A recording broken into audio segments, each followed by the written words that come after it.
It began at midnight. Around the world, phone notifications buzzed, bank apps crashed, and confused gasps filled the air. Every single person, no matter their job, status, or background, had just received an instant deposit. $100 million. No explanation, no conditions. Overnight, every human on Earth became a millionaire. Or even richer. At first there was shock. People laughed, cried, danced. Entire neighborhoods erupted into spontaneous parties. But by sunrise, the question that echoed through every home, TV screen, and social feed was this: what now? The immediate response was celebration. Shopping sprees, luxury bookings, and mansion purchases skyrocketed. Ferraris replaced family cars. People quit their jobs in droves. Airports were overrun with private jets. Social media turned into a feed of diamond selfies and gold-plated toasts. But beneath the surface, systems were beginning to strain. Before we dive deeper, comment below, what's the very first thing you would do if you became ultra-rich overnight? Be honest. And if this scenario has you hooked already, give that like button a gentle tap. Within 24 hours, no one showed up to work. Hospitals emptied, garbage collections stopped, restaurants closed mid-meal. Even streaming platforms froze, because their engineers had also quit. Suddenly, it wasn't a world full of rich people. It was a world with no workers. Money was everywhere, but coffee wasn't. Water systems failed. Electricity grids became erratic. You could afford 100 chefs, but none would show up. People quickly realized that value wasn't about money anymore. It was about service. Plumbers, electricians, and farmers became the most sought-after people on Earth. Some refused to work at all. Others only worked in exchange for favors or luxuries. A strange new bartering system began to form.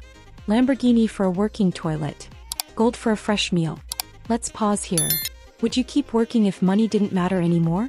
Drop your thoughts below. Your answer might be more revealing than you think. Banks failed next. With everyone rich, demand exploded but supply vanished. The value of currency collapsed. Bread cost thousands. A haircut, 10,000, if you could even find a barber. Nations tried to stabilize their economies, but how do you control a system where everyone is at the top? Black markets exploded. People hoarded resources, not cash. Gold and Bitcoin became borderline irrelevant. Instead, bottled water, working batteries, canned food, and yes, clean socks were the new currency. Economists called it the Great Equalization Collapse. Imagine this happening in real life. Would society survive? Or spiral into chaos? Tell us in the comments. And if you're still watching, smash that like button to support these mind-bending scenarios. With no jobs, no structure, and endless riches, many people spiraled mentally. Depression rose sharply. Without purpose, the luxury felt hollow. Therapy centers turned into billion-dollar wellness retreats. Others took dangerous risks. Extreme sports, unregulated drugs, thrill-seeking stunts. All in pursuit of feeling something. Suicide rates spiked. Because what people had misunderstood was simple. Money doesn't create meaning, it magnifies what's already there. Some formed cults or New Age movements. Others retreated into isolation, building mega mansions in the desert or forest. Ironically, despite everyone having the means to connect, loneliness reached record highs. The world was drowning in wealth but starving for purpose. Be honest. Do you think sudden riches would make you happier? Or just distract you from deeper needs? Drop a thought balloon in the comments if you've ever wondered that. It didn't take long before inequality returned, but in a new form. Some people began offering services again, but with a twist. The first person to restart a working farm?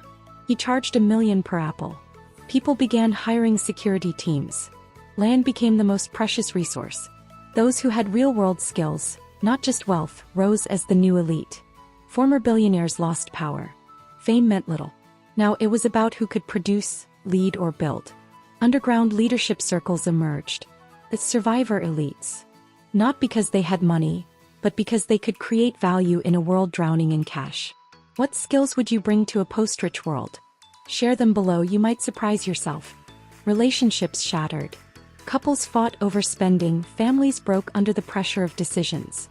Trust eroded. Was love real? Or just another transaction? People who once struggled together now divided over luxury choices. Marriages ended. Friendships faded. Some redefined themselves entirely. changing names, appearances, even identities.